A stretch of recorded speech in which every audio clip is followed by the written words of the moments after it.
कशामध्ये येईल असा थेट सवाल सुनील तटकरे यांनी त्यांचं विचारला म्हणणं आहे की विलिनीकरण होणार होतं, तर मग कुठल्या पक्षाचं कुठे? आणि तुम्ही आणि एनडीए बघा. जॉईन करणार होते का? ही लोकशाही आहे. प्रत्येकाला बोलायचा अधिकार आहे आणि बऱ्याच लोकांना बऱ्याच गोष्टी माहिती आहे, पण अनेक वेळा लोकांना आवडत नाही मी हे बोललेलं. पण तुम्हाला सगळ्यांनाच माहिती आहे माझं पोट किती मोठं आहे आणि आज माझा भाऊच नाही राहिला हो.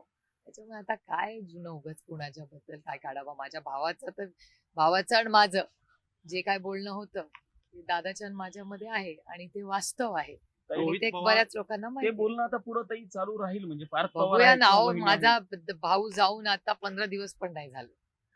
आम्हाला त्या शॉक मधून बाहेर तर येऊ. ताई तुम्ही म्हणताय त्यांचं तर तुम्ही म्हणणं शॉक असं आहे मधनं बाहेर ताई की अजून आलेले दादा नाही. गेले, दादाच्या गेल्या त्याच दिवशी यांनी विलिनीकरणाची चर्चा सुरू केली होती. मग तुमच्या हे पक्षात बघा ही लोकशाही आहे, त्यांना बोलायचा पूर्ण अधिकार आहे. रोहित पवार म्हणताय की एक पूर्व विदर्भातला नेता काही फाईल घेऊन थांबलेला होता, त्याच्यामुळे त्यांना कारणी न दादांना जाता- कारणी न न जाता जाता विमानानं विमानानं जावं जावं लागलं. लागलं. तो एक मोठा संशय ते व्यक्त करतायत. त्याची तुमच्याकडे काही माहिती आहे का? नाही मला त्याची माहिती नाही, पण मी माहिती जरूर घेऊन तुम्हाला सांगेन. अमितशहांची भेट घेण्यासाठी काही हो, काल रोहित पवार इथेच होते आणि त्यांनी सिव्हिल एव्हिएशन मिनिस्टर आणि अमित शहाजींची वेळ मागितली होती. मी त्यांनाही विनंती केली होती, पण काल मला पण यायला थोडासा उशीर झाला, मला संध्याकाळ झाली. त्याच्यामुळे काल मी ईमेलही केला होता त्यांच्या ऑफिसला की रोहितची इच्छा होती की त्या दोघांनाही जाऊन विनंती करावी ह्या सगळ्याची. पण आज रोहित आता मुंबईला का पुण्याला गेलेला आहे, त्यामुळे परत तो दिल्लीला येईल तेव्हा परत मी विनंती करेन. अमित शहा आणि नरेंद्र मोदींनी आणि इतर सर्व नेत्यांनी कुटुंब म्हणून काय भावना व्यक्त केल्या नाही, एक तर माननीय मोदीजींचे फोनही आलेले आहेत. आदरणीय पवार साहेब जेव्हा हॉस्पिटलमध्ये होते तेव्हाही मोदीजींचा, सोनियाजींचा, राजनाथ सिंगजींचा, राहुलजी, प्रियांकाजी, म्हणजे ओमर अब्दुल्ला, अनेक आदरणीय पवार साहेबांवर प्रेम करणारे अनेक लोकांच्या शुभेच्छा आणि गेट वेल सूनचे फोन आले आणि माननीय प्रधानमंत्री जी, राजनाथ सिंगजी, सोनियाजी असतील, या सगळ्यांचे मी मनपूर्वक आभार मानते की या सगळ्या काळामध्ये त्या, म्हणजे मग दादाच्या वेळीच असेल, त्यानंतर गेल्या 2-3 दिवसात आदरणीय पवारसाहेब हॉस्पिटलमध्ये असताना ज्या पद्धतीने त्या सगळ्यांनीच आणि तुमच्यासारख्या असंख्य आदरणीय पवारसाहेब आणि पवार कुटुंबावर प्रेम करणाऱ्या तमाम महाराष्ट्रातल्या आणि देशातल्या अनेक लोकांनी जी साथ आम्हाला दिली त्याबद्दल मी मनापासून आभार मानते. मॅम, एक महत्वाचा प्रश्न आहे महाराष्ट्रातून. महाराष्ट्रात टीडीआरची खैरात देण्यात आली आहे. पिंपरी चिंचवडमध्ये 304 दिवसात 58 क्रोर्सला 213 क्रोर्स जे आहेत करण्यात आले आणि त्यात चंद्रशेखर बावनकुळे हे जे महाराष्ट्राचे मंत्री आहेत त्यांच्यावरती आरोप आहेत आणि त्यांचं कुठे ना कुठे इन्व्हॉल्वमेंट. नाही, तशी काय परिस्थिती असेल तर जरूर मला माहिती द्या. मी माननीय मुख्यमंत्र्यांना नक्की त्याच्याकडून माहिती काढून माननीय मुख्यमंत्र्यांनाच आपण विनंती करू की काय बातमी आहे आणि माझा विश्वास आहे की पारदर्शकपणे माननीय मुख्यमंत्री याचं उत्तर देतील. ताई, रेवती ताईंच्या लग्नाची घोषणा इंस्टाग्राम पोस्ट करून आपण केलेली आहे. मुख्यमंत्र्यांनी मध्यस्थी केली अशी एक चर्चा आहे. नेमकं खरं तर गेले अनेक महिने ही चर्चा चालली होती. रेवती आणि सारंग हे गेले जवळपास वर्षभर एकमेकाला ओळखतात आणि माझं भाग्य आहे की माझे सगळेच भाऊ, म्हणजे मला 6 भाऊ आहेत, त्या 6ही भावांनी या नात्याला आशीर्वाद दिला. त्यामुळे मी माझं भाग्य समते की दादा असतानाच हे लग्न ठरलं होतं. खरं तर दुर्दैव हे दादा आमच्यातून 28 तारखेलाच गेला, नाही तर ही अनाउन्समेंट सगळी फॅमिलीच 30 तारखेला करणार होती. त्यामुळे एकच गोष्टीचं मनापासून समाधान आहे की दादाच्या आशीर्वादानेच हे लग्न ठरलं. एक तो प्रश्न आहे, राजकीय तुम्ही बोलणं टाळताय, पण तुम्ही शेवटी एक कुटुंब देखील आहात आणि जेव्हा दादांसोबतच्या ज्या काही राजकीय चर्चा सुरू होत्या त्या स्वाभाविक कुटुंब म्हणूनही एकत्र येण्याबाबतच्या आणि अशा होत्या. मग आज तुम्हाला काहीच वाईट कसं वाटत नाही ज्यावेळी अशा प्रकारे जर थेट शब्द फिरवला गेला असेल? लोकशाही आहे, प्रत्येकाला बोलायचा अधिकार आहे आणि मी तुम्हाला आधी म्हणले की आमची सगळी चर्चा ही दादाच बरोबर झाली होती आणि अनेक लोकांना ती माहिती होती. पण आता उणीधुणी कशाला काढायची? आता दादाच नाही राहिला तर आता कशाला? आणि आम्ही त्या दुःखातूनच असून बाहेरही पडलेलो नाही हो. त्याच्यामुळे हे सगळे विषय आता कुठे काढत बसायचे? मला असं वाटतं की आज देशासमोरही, म्हणजे एकीकडे आमचं फॅमिलीचं आम्हाला दुःख आणि दुसरीकडे राज्यासमोर, देशासमोर तुमच्याच चॅनलवरही तुम्ही सगळे रेग्युलर रिपोर्टिंग करतायत की राज्यात खूप आत्महत्या वाढलेल्या आहेत. ट्रेड डील मध्ये पुढे नक्की काय परिस्थिती होणार आहे ह्याच्यात क्लॅरिटी नाही. काल आपण सगळ्यांनी जर निर्मलाजींचं भाषणही ऐकलं असेल, त्याच्यात चेस असेल, डेव्होल्युशन टॅक्स असेल, याच्यावर अनेक उलटसुलट गोष्टी येत आहेत. अनेक राज्यांची मतं वेगळी आहेत. 16 फायनान्स कमिशन सुरू होतंय. त्यामुळे खूप मोठी आव्हानं, जबाबदाऱ्या ही तुम्ही पत्रकार म्हणून आणि आम्ही लोकप्रतिनिधी म्हणून आपल्या सगळ्यांवरच आहे. आज योगायोगाने सकाळी डीपीडीसी झाली, त्याच्या पुढे आता महाराष्ट्राच्या बजेटमध्ये काय होतंय, अनेक पेमेंट्स वेळेवर होत नाहीयेत. त्यामुळे अशी अनेक आर्थिक परिस्थिती आणि पुढे होणारे या नक्की ट्रेड डील मधून भारताच्या पदरात काय पडणार आहे याच्यात अजून क्लॅरिटी आली नाही. DPTC सरकार एक मध्ये पियुष म्हणते गोयल यांनी DPTC पत्रकार मध्ये परिषद घेतली आणि discussion त्यांनी आणि म्हटले निर्णय काय झाला? शेतकऱ्यांचा कुठलंही नुकसान होणार नाही युएस ट्रेड डीलच्या माध्यमातून, आणि त्यांनी हे फायदाच म्हटलेलं आहे होणार आहे. आणि फायदाच होणार आहे.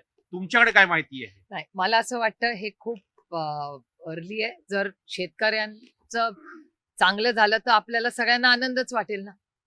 जो आपल्या अन्नधान्य, आपल्या म्हणजे अन्नाला देव मानणारे आपण लोक आहेत, आणि तुमच्या आणि माझ्या भुकेचा प्रश्न सोडवणारा, काळ्या मातीशी इमान राखणारा जर शेतकरीला भलं होणार असेल तर अर्थातच आम्ही त्यांचं स्वागतच करू ना. पण आज वर्तमानपत्रात, चॅनल्स मध्ये उलट सुलट बातम्या येत आहेत. त्यामुळे नक्की काय आहे तर आमची एवढीच विनंती आहे भारत सरकारला की पारदर्शकपणे जे काय खरं आहे ते त्यांनी सांगावं. डीपीटीसी मध्ये काय डिस्कशन झालं किंवा काय निर्णय नाही, घेतला? मी डीपीटीसीला 2-3च विनंती केली आहे. एक तर पार्लमेंट चालू असताना डीपीटीसी घेऊ नये, कारण का आम्हालाही यायला आवडतं डीपीटीसी सूचना, अनेक अनुभव. जलजीवन मिशन बद्दल अनेक चर्चा चाललेल्या आहेत. एक खूप महत्वाचा फ्लॅगशिप प्रोग्राम आहे. CR पाटलांनी अनेक ठिकाणी महाराष्ट्रात इन्क्वायरीही लावलेली आहे. त्याच्यामुळे जलजीवन मिशन बद्दल थोडंसं आपण सगळ्यांनी गांभीर्याने घ्यावं, आणि आम्हालाही आपली तिन्ही खासदार म्हणजे जे मंत्री आहेत योगायोगाने तेही असतील किंवा मी अमोलदादा असतील, तर असे जे केंद्र सरकारचे जे फ्लॅगशिप प्रोग्राम्स आहेत त्याची माहिती दिशा कमिटी वेळेवर घेऊन त्याच्यानंतर डीपीडीसी घेऊन आम्हाला दिले तर पार्लमेंटमध्ये आम्हाला या सगळ्याचा फॉलोअप घेता येईल. हा पहिला मुद्दा. आणि दुसरा की काल आपण सगळ्यांनी जर निर्मलाजींचं भाषण ऐकलं असेल तर त्याच्या AI वर खूप केंद्र सरकारने भर दिलेला असं त्या म्हणाल्या. तर एवढे करोडो रुपये दादा असतानाच 500 कोटी रुपयाचं एक मोठं प्रोजेक्ट कृषी विज्ञान केंद्राच्या माध्यमातून संपूर्ण महाराष्ट्रात शेतीवर, अलाइड बिझनेसेसवर आणि त्यानंतर ऊस असेल, हॉर्टिकल्चर असेल, याच्यासाठी खूप नवीन प्रयोग करायचा निर्णय झाला होता. माननीय मुख्यमंत्र्यांनाही तो विषय माहिती आहे. दादा स्वतःही बोलले होते आणि याचा फॉलोअप दादा स्वतः करत होते. त्याच्यामुळे जर एवढे करोडो रुपये केंद्र सरकार ही AI साठी देत आहे, नवीन इनोव्हेशन साठी देत आहेत, तर या शेतीच्या हे जे इनोव्हेशन आहेत त्याच्यासाठी पुणे जिल्ह्यात हे उपक्रम चाललेले आहेत. आपण सगळे कृषकला आला होता. अतिशय यशस्वीपणे कृषक ही बारामतीच्या कृषी विज्ञान केंद्रात झालेलं आहे. त्यामुळे या अनुषंगाने दादांचं एक स्वप्न होतं की आपण हे सगळं केलं पाहिजे शेतीत पुढे.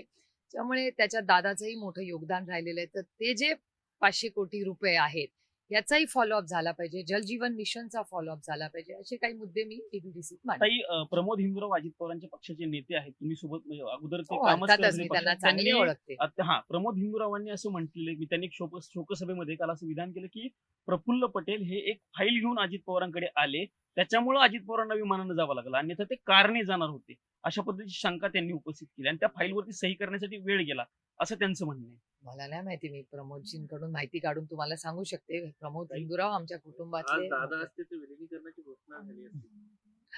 दादा असता तर खूपशा गोष्टी झाल्या असत्या. रेवतीच्या लग्नाची अनाउन्समेंट पण दादानीच केली असती.